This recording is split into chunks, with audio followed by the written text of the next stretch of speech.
Story time.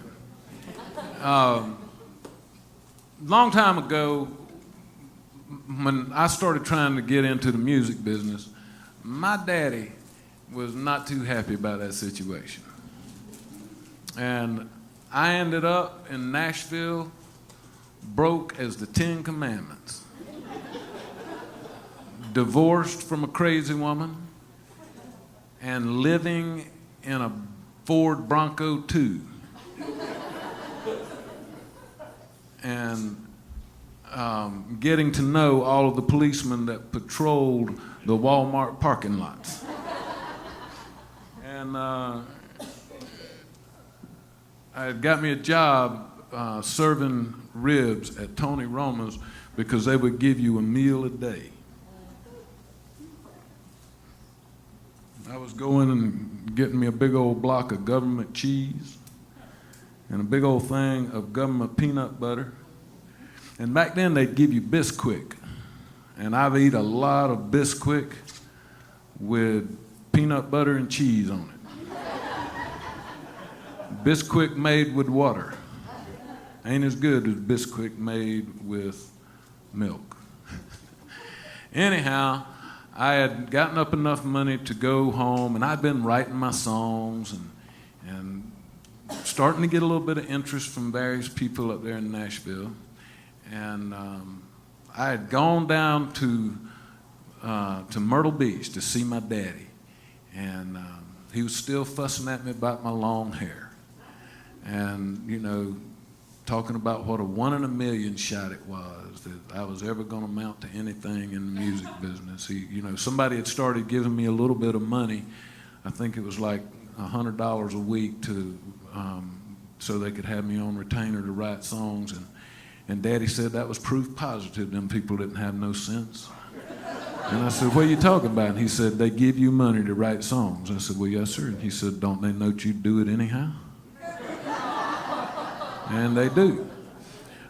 But we're sitting down there, and it's the day after Christmas, and I'm sitting at in my daddy's office, watching him read the paper.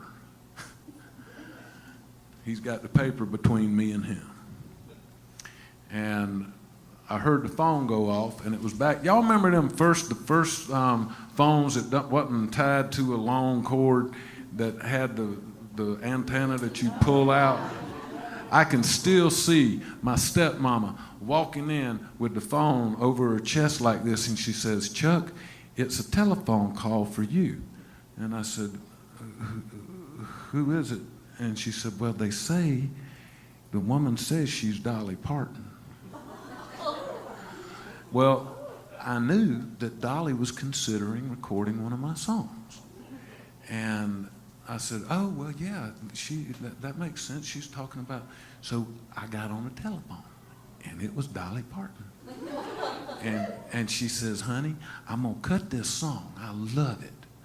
She said, there's one line in it, and she said, now, I'm going to tell you, I'm going to cut it no matter what you say about this next thing, but there's one line that I would like to change, and because it more suits me. And she said, and I know why y'all guys, wrote it the way you did, but it would suit me better if it's okay with you. And she told me the line, and I said, oh, well, that's fine, Dolly. And she said, now, the hard part is, and this was on a Wednesday, she said, I need you to come up here because I want you to sing harmony with me on it. And I was like, all I was doing was trying to figure me a graceful way out of Myrtle Beach anyhow. And I said, well, absolutely. And I said, what's so hard about that? She said, well, and I want you to play guitar on it. And I was like, oh, my Lord, there's great guitar players up there, Dolly. She said, yes, I know, but I like the way you did it on your little demo, and ain't nobody going to do it that way. And so I said, okay, that's all fine. She said, now, one more thing. I said, okay. She said, can I talk with your daddy?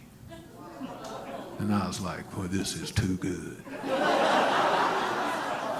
And I said, well, you can. And she said, well, I know that I'm getting you away from Christmas holidays.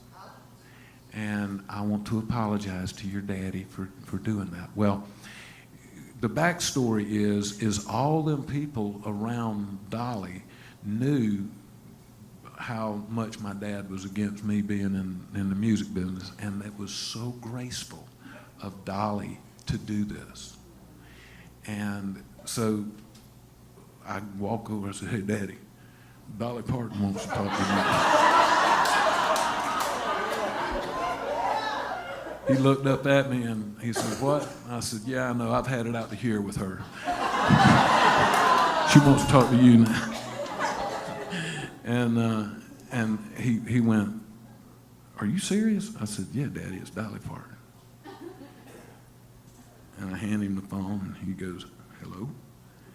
And it didn't take 30 seconds, and they were cutting up with each other. You know, she's got a Pentecostal background, too. And so she knew all the right things to say.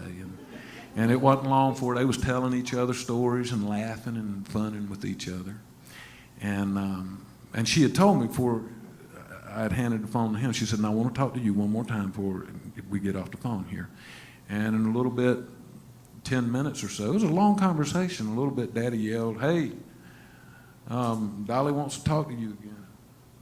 I come in and she said, are you sure that it's going to be okay for you to come on back up here? And I eased over, you know, out the door a little bit, and I said, you have no idea how beautiful this is that I get to say I've got to go because I got to go sing. She said, I know. I've heard all about it. And I said, Dolly, I can't thank you enough for recording this song. And you know what Dolly said? She said, well, honey, it's a great song, because if it hadn't have been, I'd have just wrote me one. And she was not kidding.